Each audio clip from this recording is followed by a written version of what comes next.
Why does evil exist? This is the great philosophical conundrum for a religious person, in which the main focus is the idea that a benevolent, good God came along and created a reality in which our world would offer us tremendous opportunity to thrive, to grow, to discover our spiritual mission, and to partake of all the wonderful things that life has to offer. And yet, there's this malignant force always at work at different levels that's acting against these good and godly roles that we take on.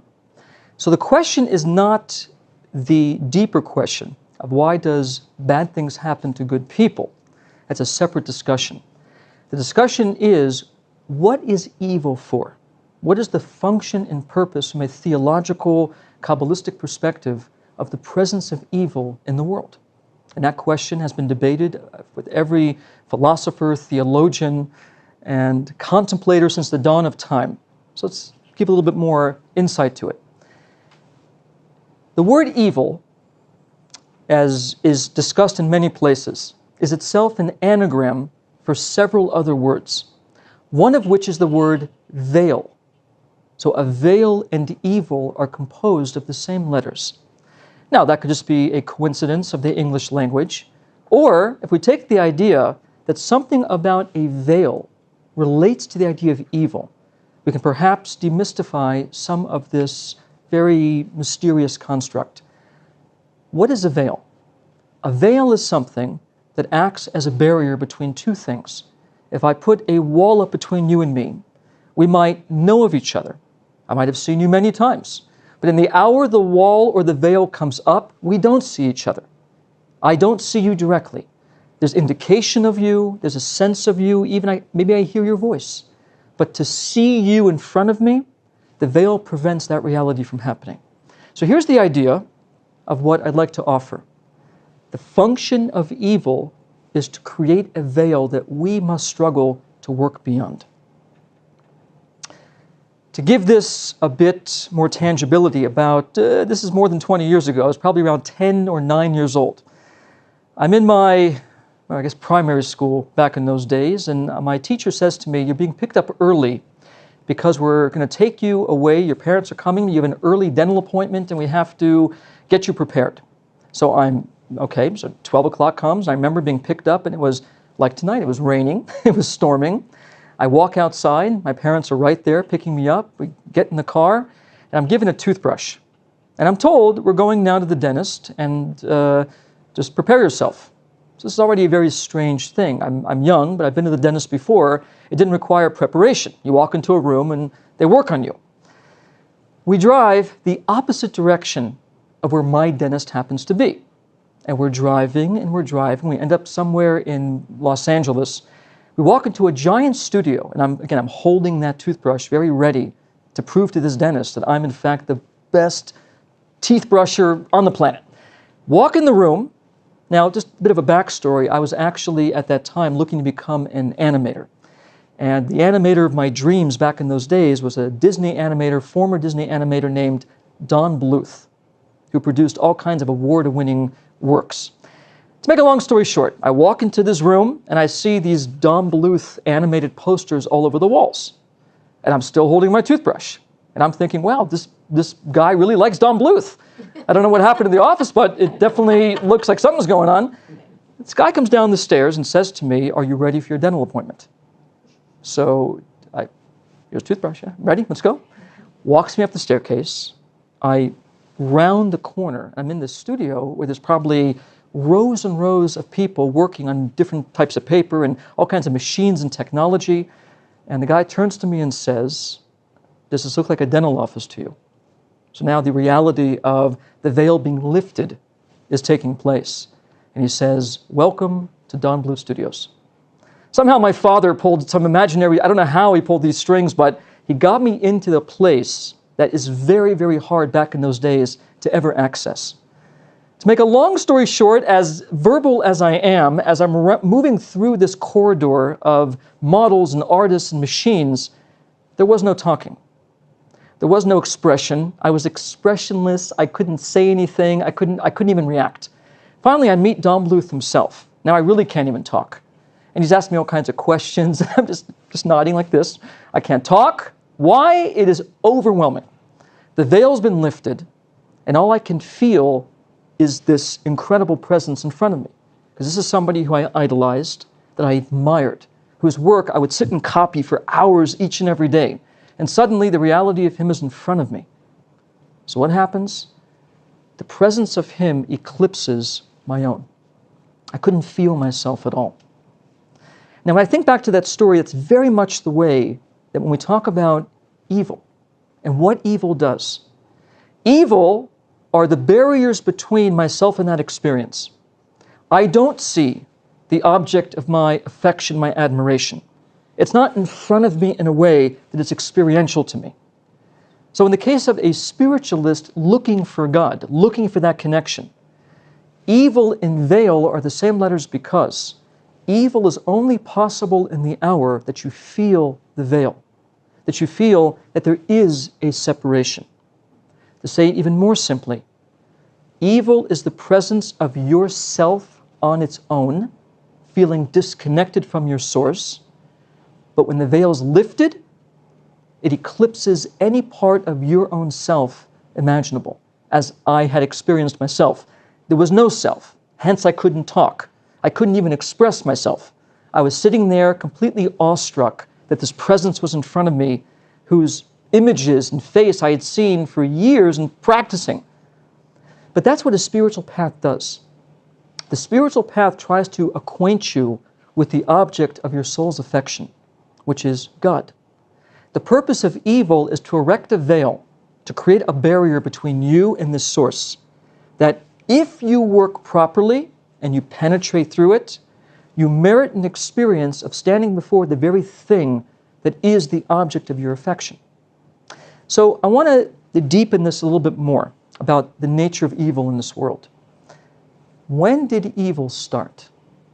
This is again from a textual biblical perspective. When did this phenomenon begin? So most people, even taking a college course on the Bible and history, will probably say to you that there's this garden. There was a man and a woman, Adam and Eve. There was a snake, and there was a tree called the tree of knowledge, good and evil. And when Adam ate from this tree, there was this tremendous cataclysm, and suddenly evil is introduced into the world. But I would challenge that. There's a couple reasons why.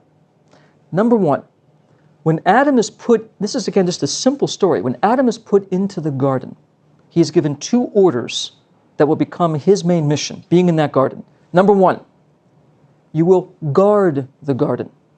Number two, you will work the garden. The question is, if evil doesn't yet exist, and he has not yet partaken of that forbidden tree, why is he being ordered to guard the garden? Guarded from what? There's no evil. There's no nemesis. There's no antithesis. What is he guarding it from? Unless evil already exists, but in a different way than what, as we'll see, will happen when he eats of this tree. Secondly, creation itself, pre-Adam, pre-garden. The end of cosmology says, in the original Hebrew, bara Elokim la'asot, God made to fix. So already creation's built with deficit. It's built with imperfection. If evil doesn't exist, and there's no evil at all, there's no veil, there's no screen, what is he fixing? Shouldn't it be perfect? A perfect paradise? So the answer is, evil was already part of the reality of this world. It did exist. It was part of his role. Something happened as a result of eating this tree that we speak of that changed the relationship to evil. And that can be summed up in one word: experiential.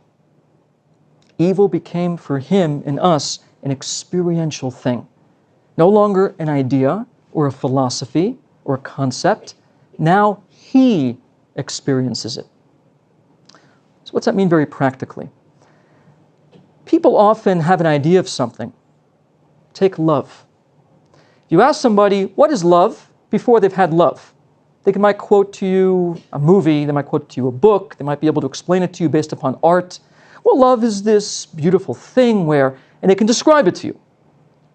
If they've never been in love, if they haven't tasted love, whatever description they give you will certainly fall short of being real.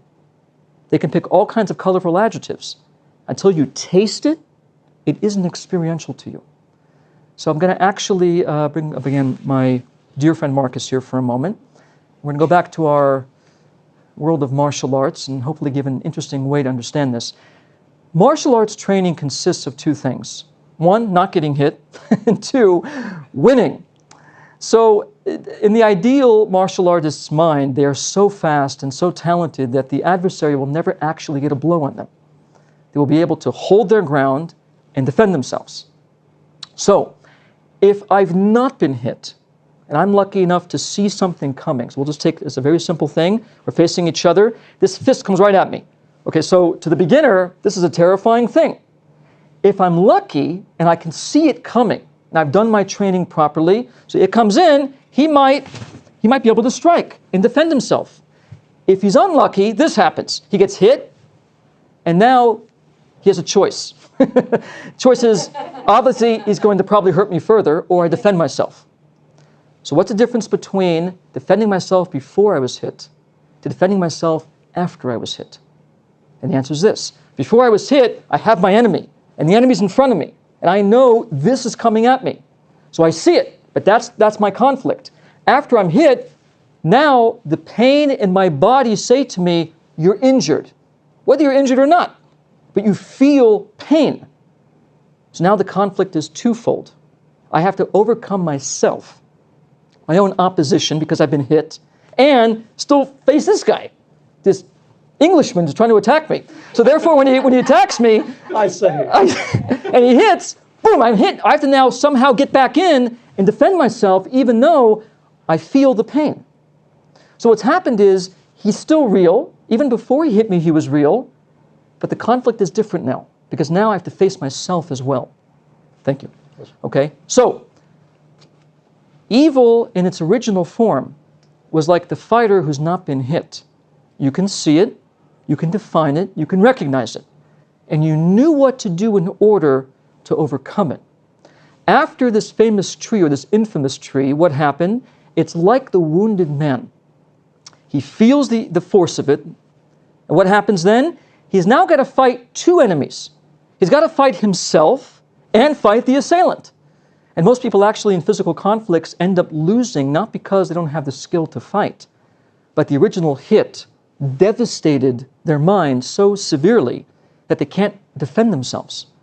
So they lose not for lack of skill, but for lack of know-how.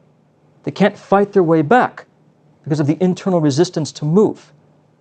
In a similar way, once Adam ate this tree, all that happened was the evil, once endemic to the outside, now became part of his inner world.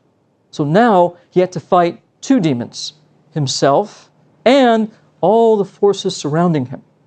Another example. In the medical world, there's all kinds of, especially today, preventative techniques to stop the common cold. So we have all kinds of, zinc and vitamin C and all kinds of things out there that are selling the best way to stop this from happening. In the world of Chinese medicine, one of our ancient techniques deals with somebody coming and saying, I feel sickly. And you ask them, so how do you feel? Well, I have a chill and I feel a little bit like I'm just responding strange to the outside. So what's one of the basic techniques? You take this stick called moxa, made of herb. They drop their neck down, you light this thing similar to a cigar, and you warm the space between the seventh cervical and the first thoracic vertebrae, right by the neck. You just warm it for maybe a few minutes. The effect of that intervention at the very beginning of that cold, before there's any symptoms at all, will typically drive it away completely or shorten its lifespan of this cold tremendously. So it's a good preventative technique. Only one problem. If he walks in 4 days later, and now he has a complete cold, congested and sore, and well then, he has to go through the process. And you could still try to help him. The difference is, the full experience of the cold has taken him. And it's much harder to respond. In a similar way, when we talk about evil, Adam's recognition of evil in the beginning is like just seeing the earliest symptoms of what's happening around him. He could address it, he could attack the problem and solve the issue. Afterwards, he becomes the sick one himself. He has to now not only defeat this outside condition, but he's the sick patient trying to defeat himself, trying to overcome the pathology. So there's many, many ways to understand the concept of evil creating this kind of reality. So now comes the most important question of all. If in fact evil is now in us, and like the wounded soldier, you have to fight not only the assailant, but yourself to overcome that resistance, then what's it good for? What's it there for? We understand the concept of it, but what is it doing for us? So in the original Hebrew language, there's a play on the word evil. The word evil is quite simply two letters in the Hebrew alphabet, Resh Ayin, which is Ra, like Amun Ra, Ra. Ra in Hebrew means evil. The word, though, reflects another word. So Hebrew can be read both directions in certain methods of interpretation. If I read the word backward, as taught at length in Kabbalah, something else happens. The word Ra can also mean air, to awaken. Something about the presence of evil forces us to awaken. What does that mean, to awaken? So awakenings of different sorts. You can have an epiphany, now your mind is awakened, but this is something different. When you go up against an enemy, when you go up against someone and there's conflict, what does it do? Forces you to have to deal and to pull something out of yourself that you wouldn't ordinarily use. If a fighter simply trains shadowboxing on the wall and becomes very fast, and he can see himself improving, but there's never an enemy, there's never a real sense of enemy, his true potential is never discovered, it's never known. So ultimately, the purpose of evil is to create a veil for you, that by struggling with yourself and struggling with the outside, your deepest potential is reached. And how do we know that? We see it even in the course of a day.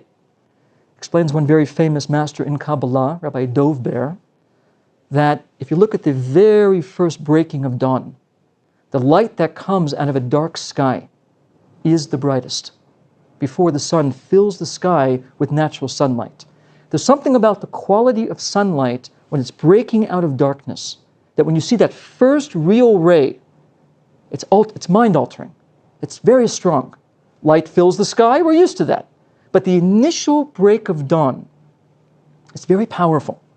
And what that means is, if the darkness were not there, and the light wasn't breaking through it, then you wouldn't really appreciate the strength of that light. It's the dark background that creates the setting for the brilliance of the light to follow. In a similar way, every time we go up against an enemy, the enemy of ourselves, the enemy around us, it could be an enemy that's cultural, an enemy that's societal, whatever the enemy happens to be, the struggle we go through on both fronts brings a quality of light out of us, the strength of which is so powerful that its light can only be achieved with that conflict. You will never achieve it sitting in a place where everything is fine and it's harmonious, it's wonderful. You should have plenty of those opportunities too. But the evil we face, as far as its design, forces us to dig deeper. And this is actually one of the famous meanings of, perhaps in the book of Psalms, one of the most famous things King David ever said. It's so famous, in fact, that we use it almost as a Jewish mantra. It's almost the principal concept that motivates all spiritual service. And it says like this: I put God before me always. That's the English. What's the Hebrew? Shviti Hashem lenegdi tamid. So it doesn't actually mean putting God before me. What the verse actually says is, God is in front of me. Lenegdi also means opposition. So it's also read as, God is there because of the opposition against me. In other words, you actually discover this divine spark because you have to face yourself. You cannot walk a spiritual path ever and not go up against yourself, your background, your culture, your upbringing, your education. All of those things set up these veils that when you struggle against them, it brings out this divine spark that without the struggle, you can never manifest. So, to answer the first general question, what is the function of evil? To give Adam an opportunity. Yes, it could have remained this outside thing and he made it more inside, but that's okay too. The darker the struggle, the brighter the light to follow. But there has to be the know-how. This is where the techniques come in of how to confront this problem. Like a well-trained fighter, The more somebody trains, the more somebody understands the anatomy of their evil and their conflicts, the brighter the light to manifest as a result of the struggle. So again, in summary, evil, Ra, is to awaken, err. What are you awakening? The brightest light that only comes about when there's darkness behind it. So we should always think about our conflicts not as simply the world's out to get me, or they have in literature the idea of man versus nature. That's true, but not the way people think. It's man versus nature, your nature, for the sake of discovering the man. That's the point of it, not as the end game. It's a means to an end. So when it comes to your conflicts, always consider that whatever the struggle happens to be, whatever the darkness happens to be, whatever the issue happens to be, never view it as simply a struggle that is in and of itself the purpose. View the struggle as a catalyst that's similar to the light breaking from the dark sky of the night before, or to the power coming out of a person as a result of the fight.